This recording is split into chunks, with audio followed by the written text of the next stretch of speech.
నమస్తే friends, welcome back to రాక్ని lifestyle. ముందుగా ఈరోజు చక్కెర పానాలు ఎలా ప్రిపేర్ చేయాలో చూద్దాం ఫ్రెండ్స్. పిల్లలకి తిన్నందుకు స్నాక్స్ కింద పెట్టినందుకు చాలా బాగుంటాయి. మీరు కూడా ఎలా ట్రై చేసి చూడండి ఫ్రెండ్స్. దానికి కావాల్సిన పదార్థాలు ఏంటో చూద్దాం. ఒక 2 స్పూన్లు నెయ్యి, ఒక 100 గ్రాములు ఆయిల్ కలిపి కొంచెం వేడి చేసుకోవాలి. వేడి చేసుకుని మైదాలో వేసి కలుపుకోవాలన్నమాట. కేజీ మైదాకి 100 గ్రాముల ఆయిల్, 2 స్పూన్లు నెయ్యి వేసి వేడి చేసి కలుపుతున్నాం. టేస్ట్ తగ్గ సాల్ట్ వేసేసుకుని దీంట్లో ఒకసారి కలిపేసుకోవాలి. పంచదార కావాలంటే పంచదార వేసుకోవచ్చు, లేకపోతే కారం కావాలనుకుంటే కారం వేసి కలుపుకోవాలి. పంచదార ఈ గ్లాస్తో 2 గ్లాసులు పంచదార వేసాను నేను. ఒక గ్లాస్ పాలు పోసాను అనమాట. పంచదార కరిగేదాకా పాలని కొంచెం మంటను మీడియం ఫ్లేమ్లో పెట్టి కరిగించాలి. కరిగించుకుని మనం ముందుగా కలిపేసి పక్కన పెట్టుకున్నాం కదా ఆయిల్, అదేని పిండిలో దాంట్లో వేసుకుని కొంచెం కొంచెంగా వేసుకుని ముద్ద చేసుకోవాలన్నమాట. పిండి మనం చపాతీ పిండిలా కొంచెం గట్టిగా కలుపుకోవాలి.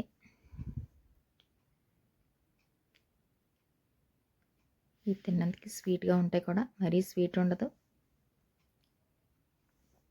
ఎంతో గుల్లగా మెత్తగా ఉంటే బాగుంటాయి టేస్ట్.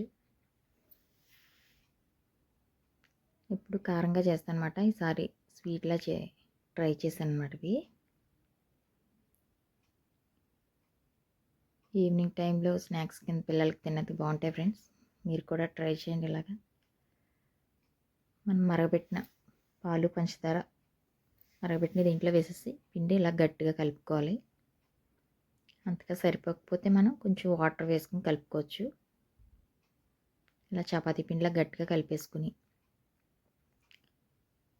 ఒక అరగంట సేపు నాననివ్వాలన్నమాట. పిండి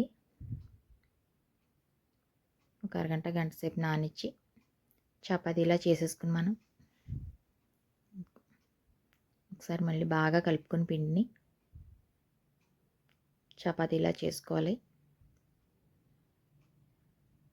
మనకు కావాల్సిన షేప్లో కట్ చేసుకోవచ్చు. నేనైతే డైమండ్ షేప్లో కట్ చేసి చిన్న చిన్నవి చక్కెర పానాలు ఉంటారు కదా మనకి,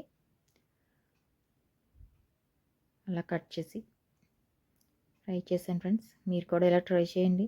పిల్లలకి, పెద్దవాళ్ళు తిన్నది కూడా బాగుంటాయి స్నాక్స్ కింద. పిండి ఇలా సాఫ్ట్గా ఉంటుందన్నమాట.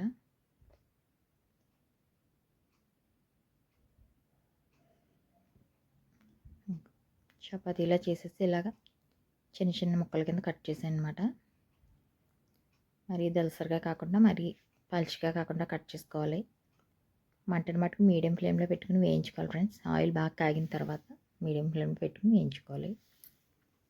ఇలా చపాతీలా చేసేసుకుని కట్టర్తో ఇలా చిన్న చిన్న ముక్కల కింద కట్ చేసుకున్నాం. డీప్ ఫ్రైకి సరిపడా ఆయిల్ పెట్టుకుని ఆయిల్ బాగా కాగిన తర్వాత మంటను మీడియం ఫ్లేమ్లో పెట్టుకుని వేయించుకోవాలి. హై ఫ్లేమ్లో పెడితే పైన వేగిపోతుంది కానీ లోన వేగదన్నమాట.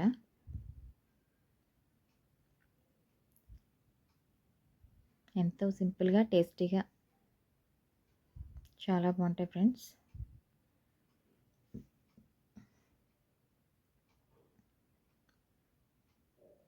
మా పిల్లలు స్నాక్స్ కింద చేయమన్నారని చేశాను అనమాట. ఇవి చాలా బాగా వచ్చాయి, టేస్ట్ చాలా బాగున్నాయి. మీరు కూడా ట్రై చేసి మీకు ఎలా కుదిరిందో కామెంట్ చేయండి ఫ్రెండ్స్. వీడియోస్ ఈ మధ్యకాలంలో వీడియోస్ పెట్టలేదు, కొంచెం కుదరక, కొంచెం ఆరోగ్యం అది కొంచెం బాగోక పెట్టడం కుదరలేదు ఫ్రెండ్స్. ఏమనుకోవద్దు. ఇప్పుడు దాకా మన ఛానల్ సబ్స్క్రైబ్ చేసుకున్న వాళ్ళందరికీ థ్యాంక్ యూ సో మచ్. మరిన్ని వీడియోస్ కోసం మన ఛానల్ సబ్స్క్రైబ్ చేసుకోండి ఫ్రెండ్స్. సపోర్ట్ చేయండి ఫ్రెండ్స్. మీ సపోర్ట్ ఎప్పుడు నా మీద ఎలా ఉండాలి. అన్నీ ఇలా వేగిపోయిన తర్వాత వాడిదే వేసుకొని చల్లారిన తర్వాత స్టీల్ డబ్బాలో స్టోరేజ్ చేసుకుంటే మనకి ఒక 4 రోజుల దాకా నిల్వ ఉంటాయి ఫ్రెండ్స్. మీరు కూడా ట్రై చేసి మీకు ఎలా ఉందో మాకు కామెంట్ చేయండి. Thank you for watching. Please subscribe my channel. మన ఛానల్ ఇంకా